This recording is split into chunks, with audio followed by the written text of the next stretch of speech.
Thanks for staying with us. One Boone County group holds a picnic Thursday afternoon to give back to the community. 23 News reporter Jake Pearson talks with the foundation's members about what this event means for the people who live in that area.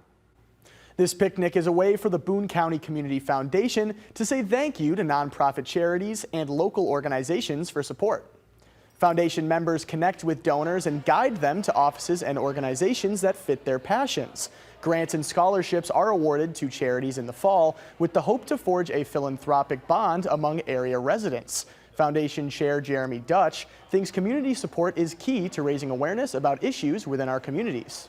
There's a lot of Boone County proud people, and this is an example of it. You know, when you see all the amount of people that are here willing to support the organization, all of the money that we do goes back into the county. You know, it's good to see that people are still, interested in the county. Attendees also got the chance to participate in a $500 raffle with proceeds going toward their favorite nonprofit. Thank you, Jake. And picnic attendees include the Boone County Museum of History and Empower Boone, along with several local leaders and community representatives.